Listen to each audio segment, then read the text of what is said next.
신약성경 요한복음 6장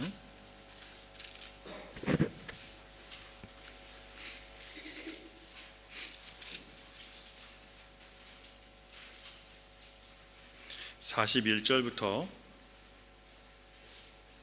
51절까지 말씀만 읽겠습니다. 41절부터 51절까지 말씀만 읽겠습니다. 자기가 하늘에서 내려온 떡이라 하심으로 유대인들이 예수에 대하여 수군거려 이르되 이는 요셉의 아들 예수가 아니냐, 그 부모를 우리가 아는데 자기가 지금 어찌하여 하늘에서 내려왔다 하느냐. 예수께서 대답하여 이르시되 너희는 서로 수군거리지 말라. 나를 보내신 아버지께서 이끌지 아니하시면 아무도 내게 올 수 없으니 오는 그를 내가 마지막 날에 다시 살리리라. 선지자의 글에 그들이 다 하나님의 가르치심을 받으리라 기록되었은즉 아버지께 듣고 배운 사람마다 내게로 오느니라. 이는 아버지를 본 자가 있다는 것이 아니니라. 오직 하나님에게서 온 자만 아버지를 보았느니라. 진실로 진실로 너희에게 이르노니 믿는 자는 영생을 가졌나니 내가 곧 생명의 떡이니라. 너희 조상들은 광야에서 만나를 먹었어도 죽었거니와 이는 하늘에서 내려오는 떡이니 사람으로 하여금 먹고 죽지 아니하게 하는 것이니. 같이 있습니다. 나는 하늘에서 내려온 살아있는 떡이니 사람이 이 떡을 먹으면 영생하리라. 내가 줄 떡은 곧 세상의 생명을 위한 내 살이니라 하시니라. 아멘. 우리는 오병이어의 이 표적을 보면서 계속해서 주님이 말씀하신 것을 사람들이 오해하는 것을 보고 있습니다. 아니, 요한복음 전체에서 예수님께서 보여주신 것을 가지고 잘못 이해하고 잘못 해석하는 사람들을 계속 보고 있어요. 물고기 2마리와 떡 5덩이로 5,000명을 먹이시고 12광주리를 남기신 예수님의 표적을 본 사람들은 이제 그 표적을 보고 배를 타고 가버나움까지 쫓아왔습니다. 하지만 예수님은 그들이 예수님을 만나기 위해서 온 것이 아니라 너희들이 떡을 먹고 배불러서 찾아왔다라고 그렇게 오히려 책망을 하셨습니다. 인간은 여러분 끊임없이 눈에 보이는 떡, 곧 물질을 의지하고 살아가고자 하는 마음들이 본능적으로 있습니다. 하지만 진짜 생명은 거기 있는 것이 아니라 바로 영원한 생명을 주시는 하나님을 바라보는 자에게 있다는 것을 예수님께서 우리에게 가르쳐 주시기 위해서 이 땅에 오신 거예요. 그리고 모세의 광야에서 40년 동안 광야에서 하늘에서 만나를 먹이시고 그렇게 백성들을 먹이신 이유도 너희들이 진짜 너희들을 살게 하는 것은 이 땅에 있는 만나가 아니라 하늘에서 내려온 그 떡, 그 만나가 있어야 된다는 것을 상징적으로 보여준 거예요. 그러면 그 하늘에서 내려오는 떡, 지금 오늘 예수님이 말씀하시는 하늘에서 내려온 떡, 누가 하늘에서 내려오는 떡이라고 말씀하셨어요? 예수님이 자기가 그 떡이라는 거예요. 그러니까 너희들을 광야에서 살게 한 것은 바로 나다라고 얘기를 하시는 거예요. 그런데도 사람들은 계속해서 우리에게 이 땅의 떡, 예수님 말고 이 땅의 물질, 내가 당장 먹고 배부를 수 있는 그걸 달라고 그렇게 계속해서 때를 쓰는 겁니다. 주님은 영원한 생명에 대해서 얘기하는데 그거 말고 죽고 난 다음에 알게 뭐야, 지금 당장 먹을 거 달라고 그러고 있는 거예요. 여러분, 이처럼 물질을 통해서만 만족을 얻고자 하는 사람들은 물질의 풍성함이나 또는 부족함을 통해서 우리에게 하나님이 말씀하시고자 하시는 더 의미 있고 가치 있는 영적인 것들을 여러분 생각하지 못합니다. 여러분, 하나님은요 물질을 통해서 우리에게 말씀하세요. 그러니까 우리가 물질에 속해 있는 사람이기 때문에 이 땅에는 물질을 통해서 말씀하시는데, 이건 제가 말씀드린 꼭 돈을 얘기하는 게 아니에요. 여러 가지 삶에 보여지는 모든 것들, 눈에 보이는 모든 것들, 또 보이지는 않지만 어떤 가치가 있는 이 세상의 모든 것들을 물질이라고 하는데, 그 물질적인 것을 통해서 하나님은 영적인 것을 보여주시길 원하세요. 그런데 우리가 물질적인 것만 바라보고 살아가니까 그 안에 있는 진정한 의미들을 보지 못하고 계속해서 그냥 이것만 붙잡고 있는 거예요. 더 가치 있고 의미 있는 것들을 못 본단 말이에요. 그래서 예수를 아는 것이 예수를 믿는 것인 줄도 모르고 그저 교회 생활 열심히 해서, 예수를 아는 것이 예수 믿는 건데요, 사람들이 그냥 교회만 열심히 왔다 갔다 하면 물질적으로 축복받으면 다 된다고 주장하는 사람들이 있단 말이에요. 그들이 그렇게 주장하는 근거는 아브라함도 이삭도 야곱도 다 거대한 부자였기 때문이라고 그렇게 얘기합니다. 하지만 그런 거부들이 여러분 가뭄이 드니까 다 살아남기 위해서 다른 곳으로 다 이동해야 됐어요. 피난을 간단 말이에요. 거부였어요? 아니요. 거부인데 왜 이사를 가요? 계속 거기서 먹고 살아야죠. 하지만 이 세상의 그 어떤 부도 결국은 다 바닥날 때가 있다는 거예요. 그게 더 이상 우리 삶 가운데 아무 유익을 끼칠 수 없을 때가 있다는 거예요. 가진 것을 믿고 사는 사람들은 그 물질이 더 이상 자기를 구원할 수 있는 효력이 없다는 것을 깨닫게 될 날이 반드시 온다는 것입니다. 물질을 많이 갖고 있는 사람이 물질이 조금씩 없어지면요, 그 두려움은 굉장합니다. 아예 없는 사람은 늘 없으니까 괜찮은데, 많은 사람은요, 그게 조금씩 까먹기 시작하면 그 위협은 굉장히 무서운 거예요. 오히려 물질을 쫓아가는 사람은 어리석게도 하나님의 약속에서 점점 멀어지는 길로 갈 수밖에 없다는 것을 아브라함 이 조상들을 통해서, 또 많은 성경의 인물들을 통해서 하나님께서 우리에게 가르쳐 주셨어요. 오늘 본문에는 또 한 부류의 어리석은 죄인들이 나오는데 바로 유대인들에 대해서 얘기하고 있습니다. 성경에서 유대인들을 얘기할 때는 항상 유대 지역과 예루살렘에서 머무는 사람들을 얘기하는데요, 그들은 특히 바벨론 포로로 잡혀갔다가 살아서 돌아온 사람들이에요. 70년 만에 주님이 약속하신 대로, 아버지 하나님께서 약속하신 대로 돌아왔는데 다시 예루살렘에 돌아와서 유다와 예루살렘 지역에 머물게 된 사람들이에요. 그 사람들은 자부심이 있었어요. 우리가 다시 예루살렘 땅에 돌아왔구나, 우리는 선택받은 사람 중에 또 선택받은 사람이구나, 우리는 괜찮구나라는 자부심을 가졌단 말이에요. 그들은 조상들이 하나님으로부터 받은 많은 은혜의 사건들을 늘 성경을 통해서 읽고 공부하고, 그러다 보니까 그런 은혜들이 자기들의 체험인 것처럼 착각하고 있어요. 무슨 얘기냐면, 신앙생활을 하는데 내 주변에 신앙생활을 잘하는 사람들이 늘 많으니까 그 사람들 얘기를 듣다 보니까 나도 내가 신앙이 있는 줄 착각하고 있는 거예요. 다른 사람들이 신앙 간증 많이 하고 체험한 걸 많이 듣다 보니까 그 체험이 내 것인 줄 알고 있는 거예요. 나는 사실 아무런 관계도 없는데 마치 내 것인 줄 알고 착각하는 거예요. 32절을 보세요.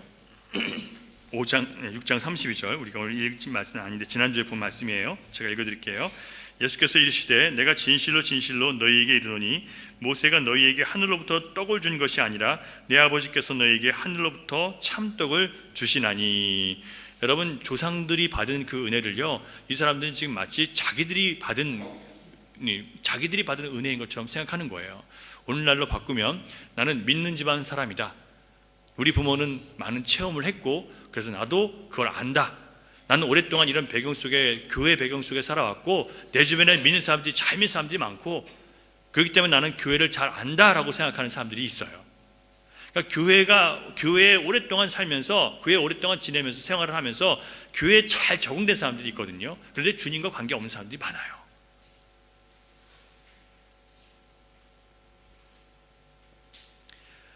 그런데 그런 교회와 관계된 것들이 많으니까 그런 것에 대해서 자꾸 자부심이 생기는 거예요. 결과적으로 다 안 되는 거예요. 무슨 얘기만 하면 다 알아, 다 경험해봤어, 다 옛날에 다 들어본 얘기야, 다 그렇게 얘기하세요. 아니요, 그게 중요한 게 아니에요. 들어본 게 중요한 게 아니고요, 그 들은 말씀이 내 안에서 어떻게 나를 갈아엎었고 나를 어떻게 새롭게 했는지가 중요한 거예요. 나는 알기 때문에 특별해. 우리 집안 사람들은 다, 나는 비록 그렇게 열심히 믿지는 않지만 내 주변의 사람들은 다 잘 믿어.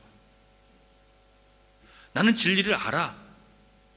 내가 아는 게 아니라 내 주변 사람들이 아는 걸 내가 아는 것으로 착각하는 거예요. 그러고 놓고 뭐가 되냐면 교만해지는 거예요. 스스로 자부심을 갖고, 그리고 독선이 생겨요. 우리 다 그런 얘기 들어봤어, 그러니까 다 그런 얘기 필요 없어, 네가 하는 얘기 다 아니까 안 해도 돼. 다른 사람들 얘기를 듣지 않으려고 해요. 더 이상 배우려고 하지 않아요, 주님에 대해서요. 그런데 유대인들이 자랑하는 것들 중에서 영적인 경험은 아무것도 없었습니다. 이렇게 사람들은 영적인 것에 대해서 바르게 이해하고 균형 있는 시각으로 볼 수 있는 눈이 여러분 없습니다.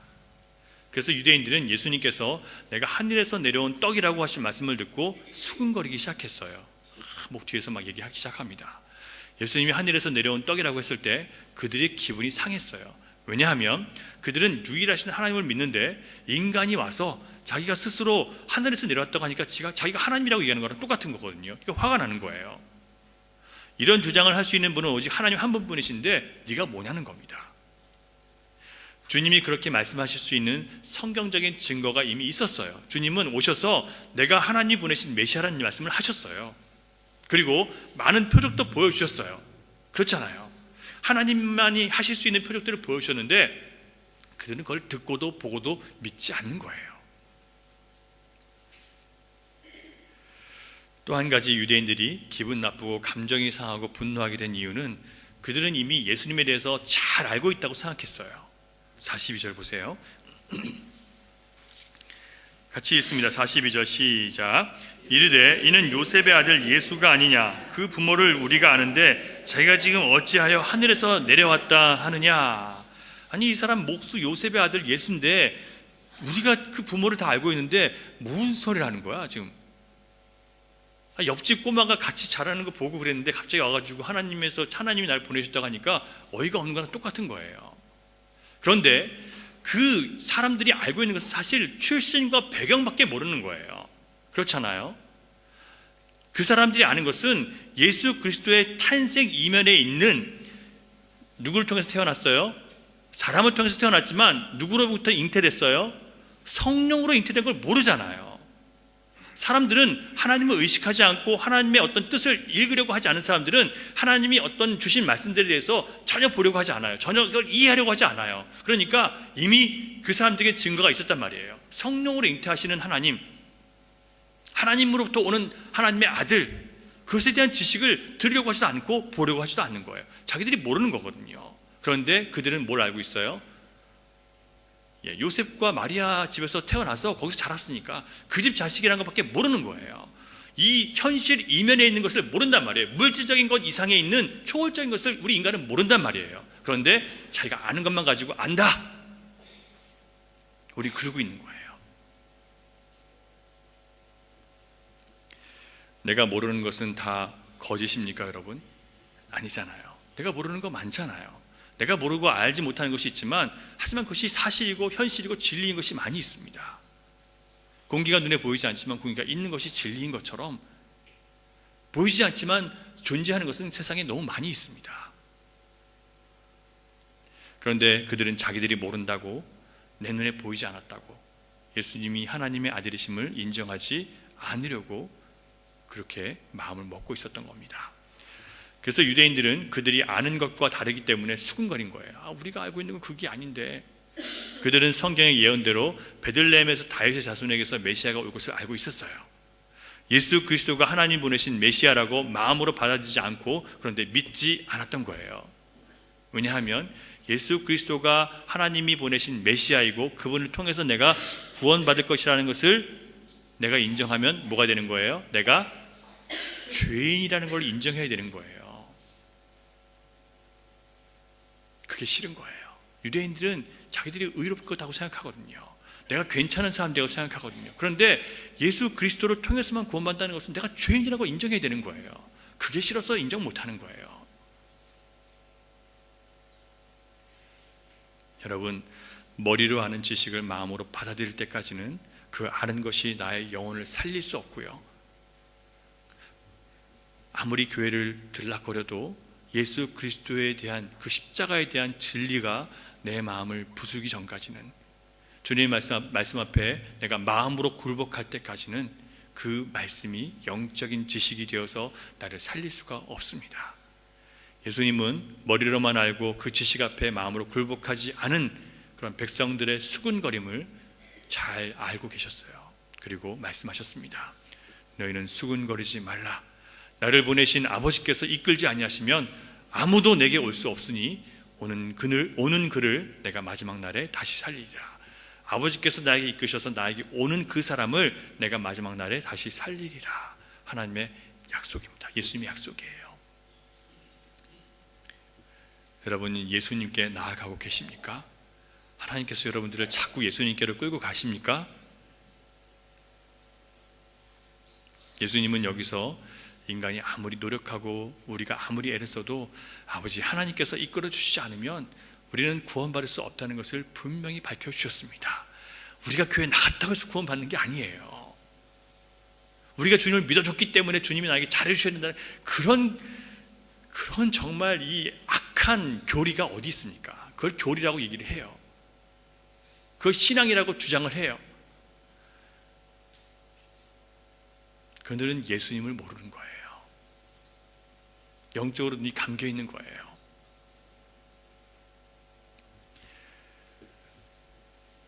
너희 신분이 유대인이고 너희 조상들이 많은 체험을 했고 너희가 스스로 다 안다고 자랑하는 한 결코 너희는 내게 올 수 없다.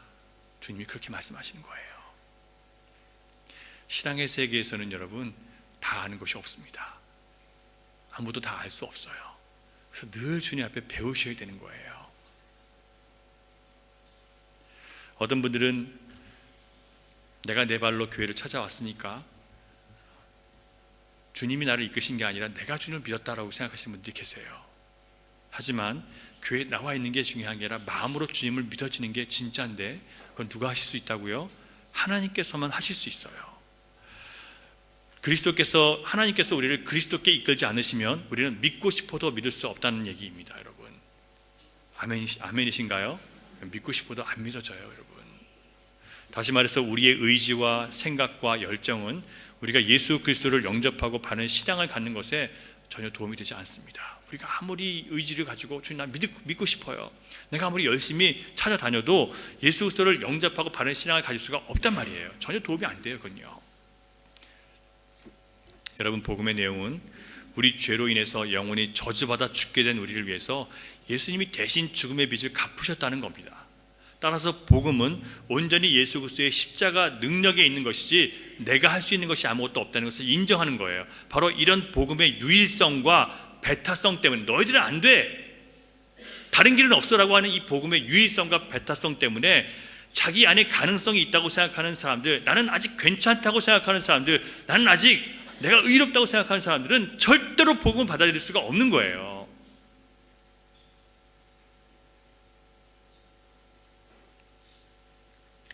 유대인들은 물질적으로 아주 여유 있는 사람들이었습니다. 그들은 포로로 잡혀갔기 때문에 다행히 예루살렘에 남아있던 사람들처럼 인종이 섞이지 않고 그나마 순수했어요. 자신들이 신분적으로 더 깨끗하다고 믿었습니다. 또한 자신들이 하나님의 율법을 알고 있기 때문에 거룩하다고 믿었어요. 그래서 그들은 자신들이 하늘에서 내려온 예수 그리스도의 은혜가 없이는 하나님께로 갈 수 없다는 이야기를 들으니까 더 화가 나는 거예요. 너희가 하나님이 하나님께로 이끌어 주셔서 예수께 와야 되는데 너희들의 능력으로 예수께 갈 수 없고 너희들의 능력으로 구원받을 수 없다고 하니까 화가 나는 거예요. 내가 뭐가 부족해서, 나는 이미 하나님의 자녀고 이미 나는 저 천국이 내 것인데 누가 나한테 뭐라 그래? 그렇게 얘기하는 근거가 어디 있어요? 자기 신분, 자기 수고, 자기 헌신, 자기가 찾아왔으니까 주님을 그렇게 얘기하는 거예요.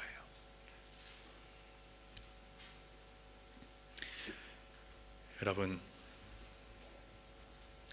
예수님은 인간들이 현실적으로 자랑하는 모든 것들 때문에, 그리고 스스로 나는 괜찮다고 여기는 생각 때문에 사실 영적으로 우리가 더 비참한 상태에 있다는 것을 지적하러 오신 것입니다. 여러분, 세상적으로, 현실적으로, 물질적으로, 어떤 신분적으로 내가 거기서 성공했기 때문에, 내가 거기서 남들에게 인정받고 있기 때문에, 내가 착한 일을 많이 해서 사람들이 칭찬하기 때문에 내가 됐구나라고 생각하는 사람들에게 뭐라고 말씀하신다고요? 너 안 됐어. 그게 예수님이 복음으로 와서 하신 말씀이라는 거예요. 그러니까 내가 괜찮다고 생각하는 사람은 주님의 복음을 들으면 화가 나는 거예요. 이따위게 무슨 복음이야. 그러니까 진짜 복음을 교회가 못 전하는 거예요. 그냥 복 받으세요 하는 게 복음인 줄 아는 거예요. 그래서요. 진짜 복음 전하면 사람들이 기분 나쁘니까요.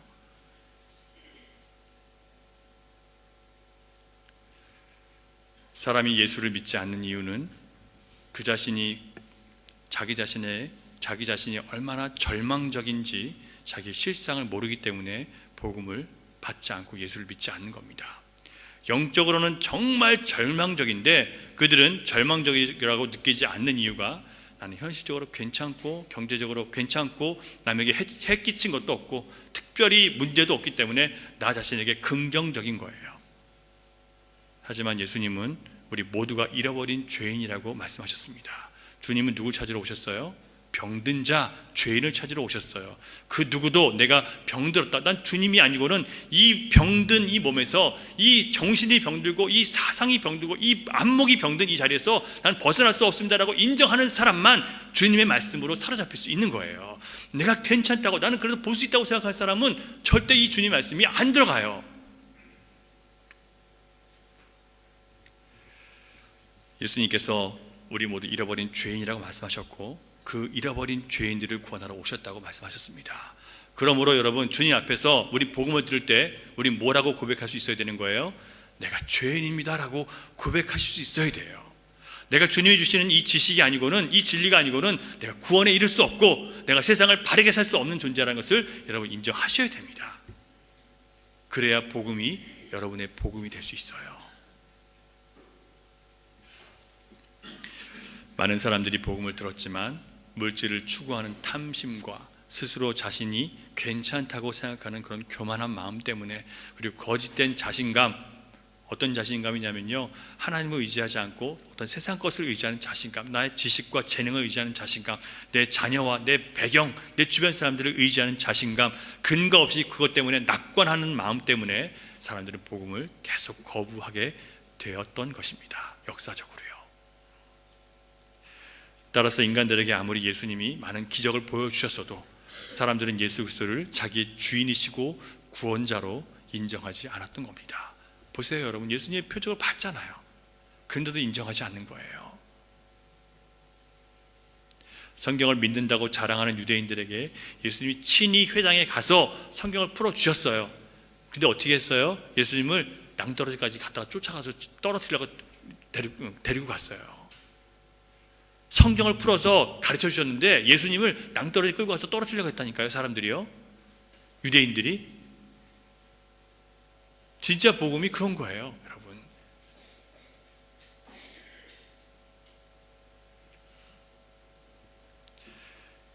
결코 이 복음이신 예수 그리스도를 우리의 타락한 본성으로는 받아들일 수가 없습니다, 여러분. 만일 우리의 의지와 지적인 능력과 선한 행위로 구원받을 수 있다고 믿는다면 그는 모든 육체가 죄 아래에 있다고 하신 하나님을 거짓말하는 자로 만드는 것이라고 그렇게 사도 바울이 얘기합니다. 우리가 구원받기 위해서 그나마 할 수 있는 것이 한 가지 있다면 그게 바로 내 안에 있는 것을 다 동원해도 주님, 나는 구원받을 수 없습니다 라는 것을 인정하는 것, 이거밖에 내가 할 수 있는 게 없어요. 참 비참하죠, 우리가요. 참 별 볼 일 없죠, 우리가요. 이걸 인정하셔야 돼요. 그리고 주님 바깥에서 오시는 아버지 하나님의 도우심, 내가 이것이 아니고는 내 안에 있는 어떤 것을 다 동원해도 나는 안 됩니다라는 것을 인정하고 고백하는 것, 바로 이게 우리가 그나마 할 수 있는 것, 유일한 것입니다. 우리는 사실 살면서 늘 주님의 인도하심을 받고 살아왔어요. 그러나 우리의 육신이 따라가지 않습니다. 성도들과 대화하다 보면요, 다들 뭐가 옳은지 다 알고 있어요. 무엇이 하나님을 기쁘시게 하는지 다 알고 있어요. 하지만 도무지 안 된다고 말합니다. 저 역시 마찬가지예요. 제가 전하는 설교 제가 다 할 수 있을까요? 저도 못해요. 저도 힘들어요. 하지만 주님이 우리가 그렇게 되기를 의도하셨기 때문에 좌절하지 말고 계속 그 길을 향해 가는 거예요. 왜냐하면 우리가 실패할 거 주님이 알고 계시고 넘어졌을 때 주님은 주님의 은혜로 우리를 또 끌어주시니까요. 바로 그런 상태가 우리는 이제 하나님의 이끄심을 받을 준비가 됐다는 뜻입니다. 주님, 나는 안 돼요. 내 자신을 바라보니까 나는 절망적이에요. 내가 아무리 선하고자 해도 나는 선할 수가 없어요. 주님, 나는 못하겠어요. 난 너무 힘들어요. 여러분 신앙생활 하면서 이런 고백이 나온다면 여러분 정말 하나님 말씀을 따라 살려고 노력해 본 사람들이에요. 그런 고백이 주님이 의도하신 거라니까요. 그게 나오셔야 된다고요. 못해 먹겠다고요, 이거 도대체.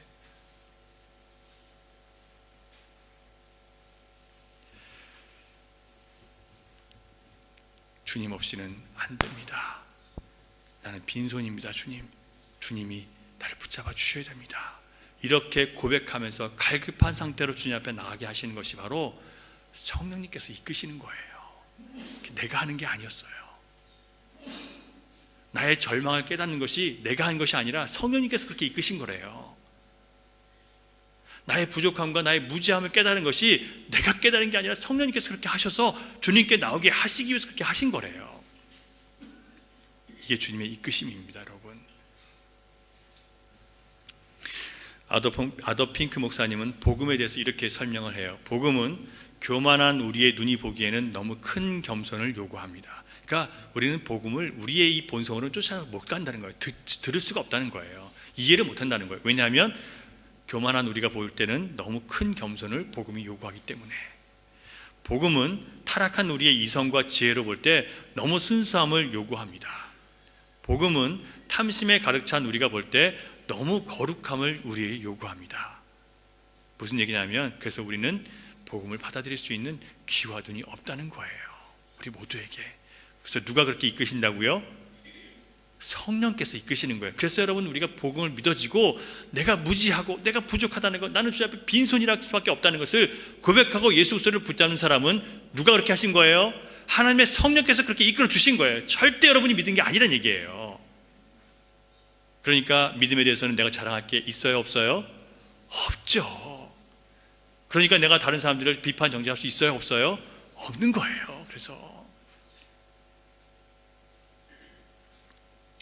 복음의 능력은 너무 겸손하고 순수하고 거룩해서 우리를 절망하게 만들고, 주님, 나는 안 됩니다, 주님의 자비와 은혜로 날 용서해 주시고 용납해 주시지 않는다면 나는 가능성이 없습니다 라고 고백하게 만드는 것이 바로 복음의 능력입니다. 만일 주님이 여러분을 이끄시고 계신다면 여러분은 여러분 자신에게 절망하고 주님을 지금 바라보고 계셔야 돼요. 나는 안 되는구나, 또 주님 바라봐야 되는구나, 또 나는 주님의 은혜가 아니고는 설 수가 없구나. 여러분, 이것이 하나님의 이끄심입니다. 어떤 분이 그러시더라고요. 성경을 읽고자 자기가 노력했는데 정말 너무 어렵다고요. 너무 힘들다고요. 그게 누가 이끄시는 거라고요? 성령님이 이끄시는 거예요.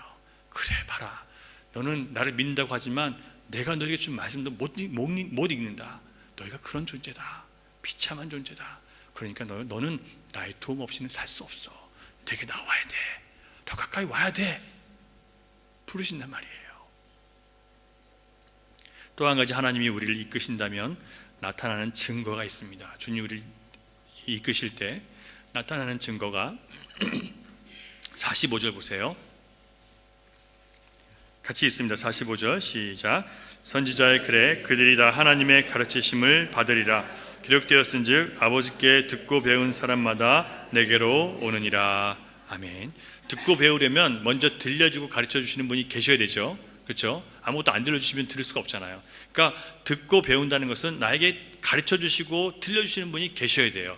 이것은 하나님께서 복음을 듣고 깨닫고 이해하는 마음을 우리에게 주셔야지만 가능한 거예요. 무슨 얘기냐면, 아무리 토리가 있고 들어도 우리가 깨닫는 마음이 없으면 못 알아먹어요. 그러니까 그것이 내 말씀이 되는 게 아니에요. 다르게 표현하면, 심지어 우리는 복음을 들어도 깨달을 능력조차 없기 때문에 이런 자신의 무능력함을 인정한 사람들만 이 복음의 은혜를 받을 수 있고 예수님께 나올 수 있게 된다는 뜻이에요. 다시 말씀드리면, 자기 스스로 깨닫고 알 수 있다고 믿는 사람이, 자기 혼자서도 충분히 살아갈 능력이 있다고 믿는 사람이 누가 주님 앞에 나가서 말씀을 듣고 앉아 있겠습니까?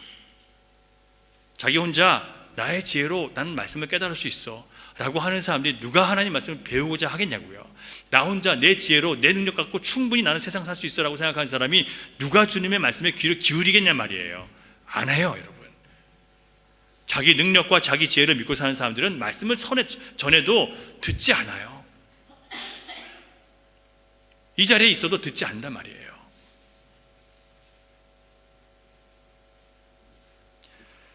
유대인들이 바로 그런 사람들이었습니다.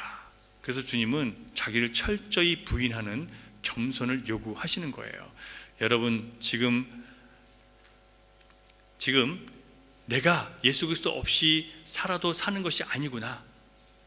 예수 그리스도 아니고는 나의 모든 선함도, 나의 모든 노력도, 나의 모든 종교 생활도, 종교적인 나의 배경도 도저히 구원에 이르게 할 수 없구나를 인정하고 있다면, 여러분들 지금 주님께서 여러분을 이끄시고 계시는 게 맞습니다. 여러분, 지금 제가 전하는 설교에 아멘 하시면 여러분 주님께서 여러분 이끄시는 거예요.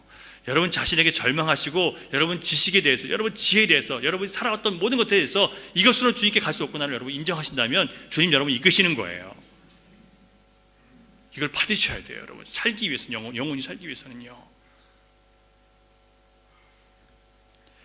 그렇다면 이제 하나님이 우리에게 영원한 생명을 주시기 위해서 누구에게 이끌어 가십니까? 48절 같이 있습니다. 시작. 내가 곧 생명의 떡이니라. 우리를 살리시는 말씀, 곧 예수 그리스도께 하나님께서 우리를 이끌어 주신다고 하셨습니다. 하나님은 우리의 모든 교만과 고집과 편견을 꺾어서 다시 그리스도 앞에 엎드리게 하십니다. 이것은 우리가 사는 것은 우리에게 속한 것 때문에 사는 것이 아니라 오직 그리스도의 은혜만으로 살 수 있다는 것을 우리 모두가 알아야지만 구원받을 수 있고요. 또한 매일의 일상 속에서 수많은 문제와 고통과 갈등 속에서 그걸 이길 수 있는, 거기서 구원받을 수 있는 능력이 거기서 생기는 거예요. 제가 한국에 섬기던 교회 장로님 중 교회 장로님 중 존경하는 분이 한 분 계셨습니다. 저는 어떻게 사람이 이렇게 하나님 중심으로 모든 것을 할 수 있나 놀랄 때가 굉장히 많았습니다. 분명히 자기 사업을 하시는 분인데 그건 신경도 안 써요. 하나님의 일을 그러면 그냥 다 제껴두고 그냥 교회로 오세요. 이해가 안 됐어요, 제가요. 그분이 공장이 포천인데 교회 생활을 잘하기 위해서, 신앙생활을 잘하기 위해서 2시간 떨어진 교회 근처로 이사를 왔어요. 남들은 부자 되면 공기 좋은 곳 찾아서 교회까지 쉽게 옮겨 다니는데 그분 새벽기도 한 달 하시겠다고 교회 가까이로 이사를 오신 거예요. 물론 이제 자녀들은 다 출가했고요. 그런데 항상 사람들을 한 분 하나씩 데리고 다녀요. 변해요. 사람들이 바뀌는데 어떤 사람을 데리고 다니냐면 항상 신앙을 지금 막 배워나가는 과정 속에 있는 사람들을 항상 데리고 다니면서 좋은 사람들, 자기와 같이 만나는 신앙 있는 사람들을 항상 같이 만나게 하세요. 그래서 그분을 통해서, 이게 장로님을 통해서 이 사람이 점점 신앙 있는 사람들과 관계를 맺어가면 이 옛 친구들이 점점 없어지고 신앙을 가진 사람들끼리 뭉치게 돼요. 그러니까 옛 사람의 관계가 점점 사라지게 만들도록 도와주는 거예요. 참 놀라운 분이죠. 그래서 제가 하루는 그분에게, 장로님께 물어봤어요. 장로님은 어떻게 그렇게 하나님을 잘 섬기는 사람이 됐습니까? 라고 제가 물었어요. 그래서 이 장로님이 뭐라고 말씀하시냐면, 저는 원래 그런 사람이 아니었어요 라고 대답하시더라고요. 저는 베드로 같은 배신자입니다 라고 그렇게 얘기를 하시는 거예요. 제가 깜짝 놀랐죠. 그래서 무슨 말씀인가 들어봤는데, 그분이 원래 비닐을 만드는, 그러니까 우리 밥 먹을 때 쓰는 비닐 같은 건데요, 그거 되게 얇은 비닐부터 아주 두꺼운 비닐까지 만들어요. 그래서 비닐 공장을 시작했는데 너무너무 어렵고 힘들어서 부인 되시는 권사님을 따라서 함께 새벽 기도를 다니면서 그때부터 신앙생활을 제대로 하기 시작했대요. 하나님께서 지혜와 은혜를 주셔서 점점 사업이 자리를 잘 잡아갔고, 은혜에 감사해서 열심히 주님을 섬겼고, 학생들을 가르치는 교사의 사명도 최선을 다해서 했어요. 교회에서 안수지사 직분까지 받게 됐습니다. 그런데 점점 사업이 잘 되니까, 번창하니까 바빠지잖아요. 그러니까 사회에서 약속을 잘 지키는 것이 또 중요하다는 마음이 들면서, 시험이죠. 이게 시험인데 사회의 약속이 더 중요하다는 마음이 들기 시작하는 거예요. 주님과의 약속이 더 중요한데 사람과의 약속이 더 중요하다고 지금 이걸 우선순위를 바꿔버린 거예요. 그러더니 점점 새벽에 나오는 이 교회 모임을 빠지고 한국엔 새벽에 조찬 모임을 많이 해요. 그러니까 새벽에 일찍 모여서 그 호텔 뷔페 같은 데 가서 만나서 거기서 뷔페 먹으면서 같이 회의를 많이 하거든요. 시간이 짧게 하고 효율적으로 할 수 있는 그런 모임을 많이 하는데 점점 그쪽으로 가게 된 거예요. 그러면서 점점 주말에는 사업상 골프를 치게 되죠. 그러니까 주말에도 교회 일보다는 또 이 성도를 데리고 같이 다니면서 이 전도하는 일보다는 자꾸 그런 쪽으로 빠지기 시작했어요. 그러니까 교회를 멀리하게 되면서 점점 드문드문 교회를 빠지기 시작했어요. 이렇게 하나씩 타협하다가 나중에는 교회는 그냥 가고 싶을 때 가고, 거꾸로 이게 돼버린 거예요. 장로님은 자기가 열심히 일했고 능력이 있어서 사업이 잘 되는 줄 알았다라고 저에게 고백을 했습니다. 근데 아니라는 것을 어떻게 얘기하냐면요, 하나님께서 그분의 교만을 치셨대요. 하루는 새벽에 전화가 울리는데 들려오는 소식이 공장에서 불이 나서 기계부터 공장 건물 만들어 놓은 물건 창고 다 타버린 거예요. 하나도 안 남게 다 쟤만 남은 거예요.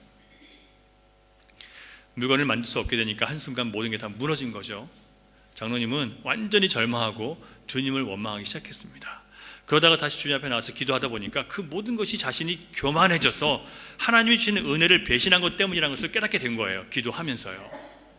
그분은 자기의 교만을 회개하고, 하나님은 그가 당한 일이 재난이 아니라 재난이 아니라 물질에 사로잡혀서 하나님을 외면하고 있는 그 자신을 그 어둠에서, 그 구덩이에서 건져내시기 위해서 하나님이 하신 사건이라는 것을 고백하게 만드셨어요. 재난이 아니라 뭐라고요? 하나님의 선물이라고 고백한 거예요. 그걸요. 저는 그런 고백을 처음, 진짜 신앙을 가진 사람이 전체 처음 들어봤어요. 자기 재산이 완전히 다 날아갔는데 그게 하나님의 선물이래요. 여러분 제정신이에요? 여러분 그렇게 고백할 수 있을 것 같으세요? 물론 여러분 다 하실 거예요. 그런 일이 정말 벌어진다면. 안 벌어지기 바래요. 하지만 여러분 정말 그런 일이 벌어지면 여러분들 그런 고백하실 수 있어요. 주님 앞에 나오기만 하면. 그러니까 여러분 하나님의 것이 하나님의 것으로 살지 않으면 하나님이 하나님의 것으로 만드시기 위해서 이런 일들이 벌어질 수 있는 거예요. 실제적으로 세상 가운데 저는 이런 고백 굉장히 많이 들어봤어요. 간증을요.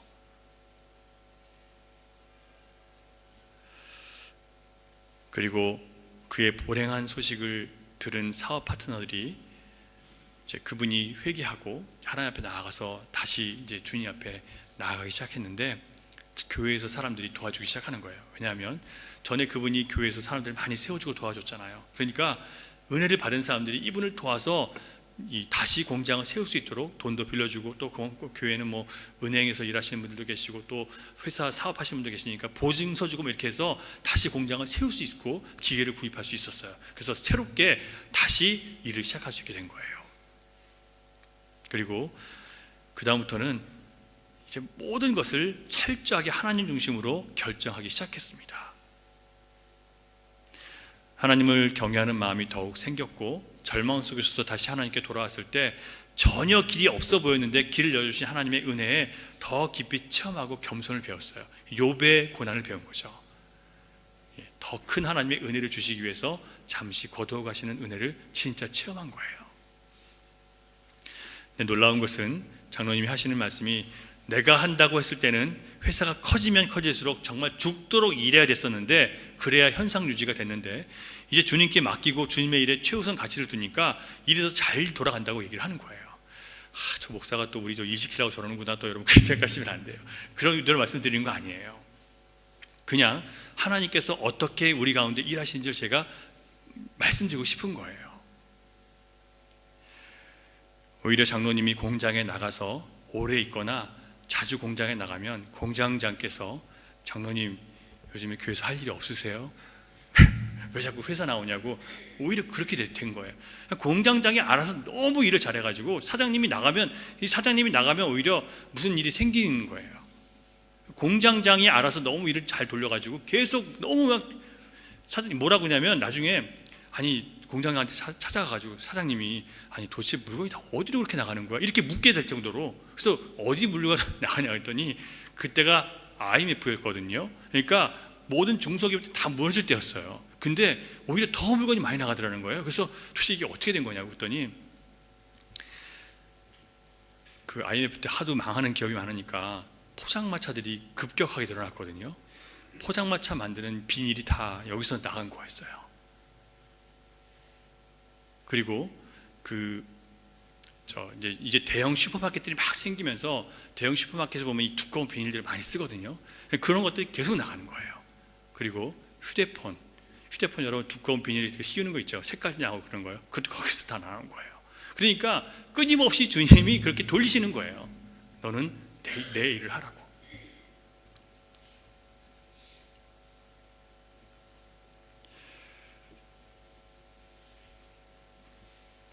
그분은 내가 사는 것은 내가 잘해서 사는 것이 아니라 그리스도를 믿는 믿음으로 산다는 것을 진정으로 체험하고 고백하게 됐습니다.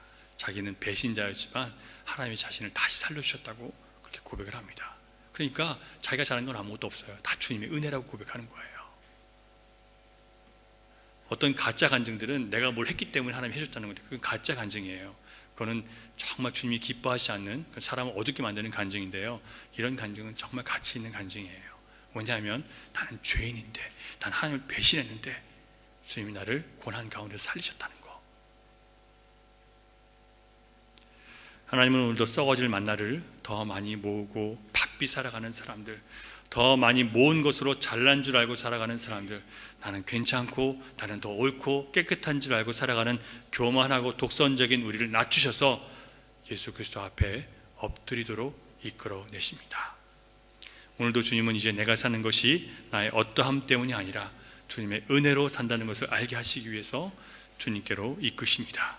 그러므로 사랑하는 여러분, 이 시간 인간의 노력과 최선이 우리 영혼을 구원하고 주님을 만나는 일에 얼마나 헛된 것인지를 다시 인정할 수 있기를 바랍니다. 주님이 여러분을 이끄신다면 여러분은 주님을 더 듣고 더 배우는 자리를 찾고 구하고 계셔야 됩니다. 우리가 주님의 자녀이기 때문에 그렇게 해야 됩니다. 이렇게 주님이 이끄시는 그 자리에 있는 사람이 바로 영에 속한 사람이요 예수 그리스도로 말미암아 사는 사람입니다. 우리 모두가 그렇게 될 수 있기를 주님의 이름으로 축원합니다. 기도하겠습니다. 좋으신 아버지 하나님 감사합니다.